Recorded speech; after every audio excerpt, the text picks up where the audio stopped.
So I recently took a trip to Malmo and I thought I'd just go through what I did, what I thought about each thing. This does include a trip to Copenhagen as well. I did a day trip over to Copenhagen. I just like watching these types of videos, so I thought I should make one myself, maybe it can help someone. So because I got there in the evening, I was quite hungry, so I just dropped off my luggage at the hotel and then just had a walk around the area I was in, which was Gamla Staden, which is the old town. So after walking around for a bit, I ended up in a lovely coffee shop called Beans and Tail. This had a really nice vibe to it. The staff in there were incredibly friendly. I had a great tuna sandwich and I also had a raspberry lemonade, which really hit the spot because it was quite hot outside. So the next day I had a bit of a lay-in and then went to the Saluhau for lunch.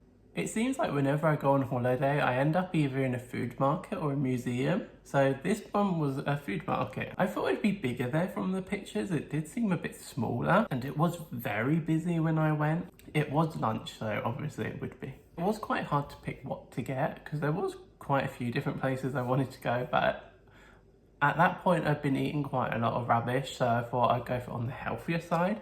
So I got an Asian shrimp salad from Holy Green, £12.50 for the salad, and then I got a fizzy apple juice. I think it's supposed to be a bit like kombucha. For the size of the salad and everything, it did feel quite expensive. So the Asian shrimp salad had prawns, glass noodles, ginger, carrot, edamame beans, peanuts, and a lime dressing.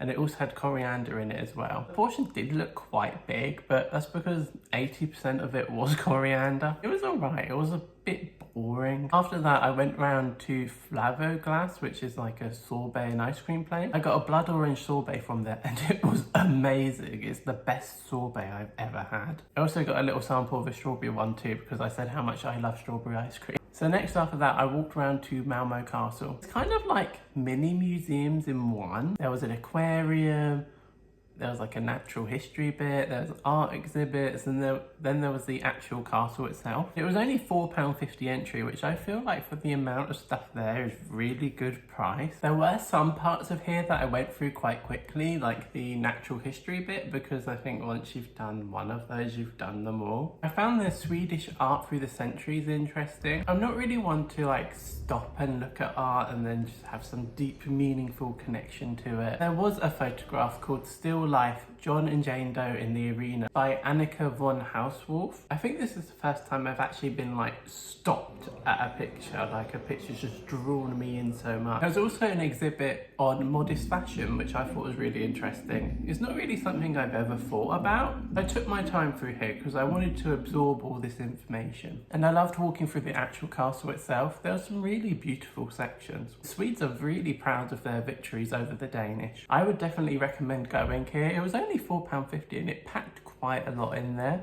There was also some Renaissance fair type things going on as well, but I think that was just for like the summer. A thing to note was there wasn't really much wheelchair access. There were a lot of stairs and some of them were really steep. Also, some of the halls were really narrow as well. You wouldn't be able to turn around in them. So next up is the Disgusting Food Museum. So this was really fun. It cost £16.50 to get in, which is on the more expensive side. However, I think with the overall experience, I think it was actually worth it. The entry ticket is a sick bag, which I think nicely sets the tone for the place. So firstly, you follow a line round, so you go around a few tables that have disgusting things on them. It either has an image of the thing or the actual thing inside a glass case. I was worried that it was going to be like a very westernized viewpoint of what's gross. There was a little bit of that, but there's more standard things. There was like Marmite, roadkill, recipe for a chicken cake. Also smell some things as you went along too.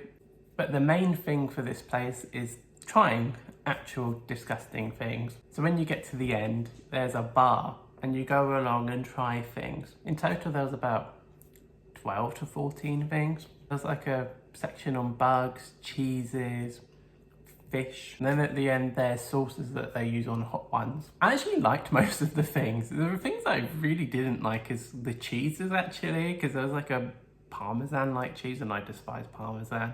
And then the blue cheese, and again, I hate blue cheese. Also, if you do eat everything and complete the hot sauce challenge at the end, you do get to spin the wheel and win a prize, which does vary from like winning a t-shirt to winning something at the gift shop. Personally, I didn't eat everything because I'm pescatarian, so I couldn't eat everything.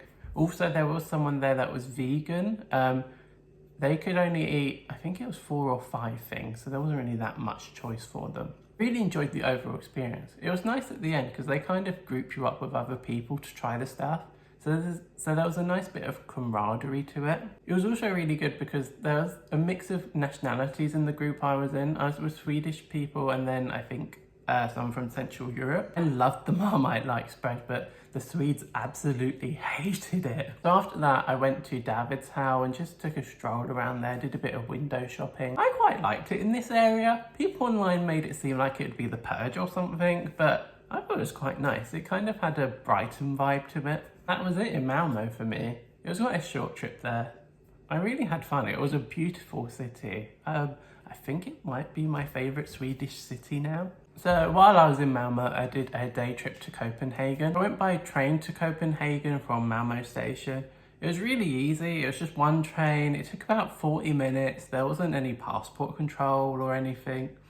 And at times the journey was quite pretty. I'm not sure how much it cost because I was using the Interrail app. I have been to Copenhagen before, but I didn't really love it. I thought it was a nice city, just a little bit boring. But this time I definitely enjoyed it more. I think because I took it a little bit slower this time, I definitely got to take in more of the city and realise how beautiful it is. So this time I walked a lot more, whereas last time I took the metro. So I haven't really structured this properly. I think I'll just go through what I did in the day. I probably will butcher names. I have looked up how to say them online. However, I do struggle with certain pronunciations. So my first stop was Bronze Food Market.